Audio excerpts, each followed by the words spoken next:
બારડોલીમાં ધારાસભ્ય ઈશ્વરભાઈ પરમારના હસ્તે 12,27,00,000 વિકાસકામોનું લોકાર્પણ અને ખાતમુહૂર્ત। સુરત જિલ્લાના બારડોલી શહેરમાં નગરપાલિકા દ્વારા હાથ ધરવામાં આવેલા વિવિધ વિકાસકાર્યોને કારણે નગરના વિકાસને નવી ગતિ મળી છે। મુખ્યમંત્રી શહેરી વિકાસ યોજના, સ્વર્ણિમ જયંતિ યોજના તેમજ 15મા નાણાં પંચ અંતર્ગત શહેરના જુદા જુદા વિસ્તારોમાં આયોજિત વિકાસલક્ષી કામોનું લોકાર્પણ અને ખાતમુહૂર્ત કાર્યક્રમ યોજાયો હતો। બારડોલીના જલારામ મંદિર ખાતે આયોજિત આ કાર્યક્રમમાં માજી કેબિનેટ મંત્રી અને બારડોલીના ધારાસભ્ય ઈશ્વરભાઈ પરમારના અધ્યક્ષસ્થાને કુલ 12 કરોડ રૂપિયા 27 લાખથી વધુના ખર્ચના કામોની ભેટ નગરજનોને ધરવામાં આવી હતી। આ અવસરે ધારાસભ્યએ જણાવ્યું હતું કે સરકારના સહયોગથી બારડોલી શહેરને આધુનિક સુવિધાઓથી સજ્જ કરવાનું લક્ષ્ય છે। આ વિકાસકામો અંતર્ગત શહેરના આંતરિક માર્ગોનું નવીનીકરણ, ડ્રેનેજ લાઇનની વ્યવસ્થા, આધુનિક સ્ટ્રીટ લાઇટ તેમજ અન્ય નાગરિક સુવિધાઓનો પ્રારંભ કરવામાં આવ્યો છે। આ કામો પૂર્ણ થવાથી નગરના સર્વાંગી વિકાસને વેગ મળશે અને સ્થાનિકોની સુખાકારીમાં વધારો થશે। આ પ્રસંગે નગરપાલિકાના પ્રમુખ, હોદ્દેદારો, અધિકારીઓ, ચૂંટાયેલા પ્રતિનિધિઓ તેમજ મોટી સંખ્યામાં સ્થાનિક નાગરિકો ઉપસ્થિત રહ્યા હતા। જગદીશ ભરવાડ, ન્યૂઝ 14 બારડોલી।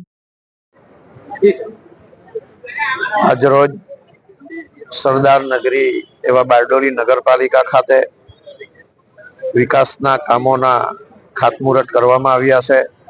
સાથે સાથે વિકાસ કામો જે પૂર્ણ થયા હતા એનું લોકાર્પણ કરવામાં આવ્યું છે।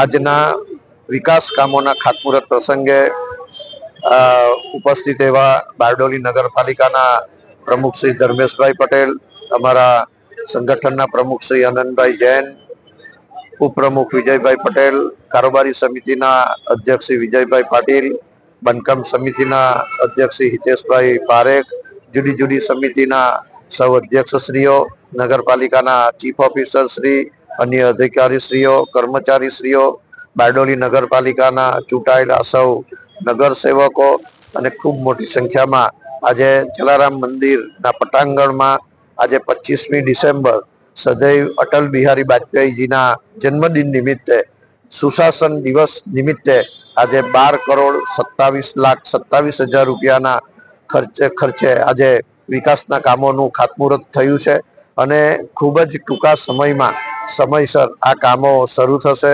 પૂર્ણ થશે અને નગરની સુવિધામાં આ વિકાસના કામોનો ઉમેરો થશે।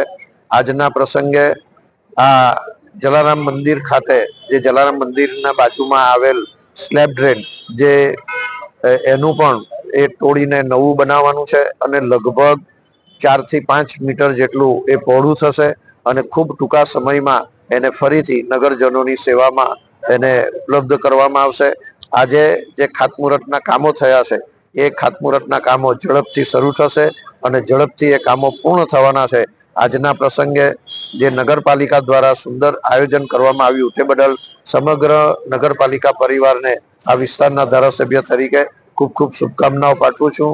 જય હિન્દ, જય ભારત, જય જય ગરવી ગુજરાત।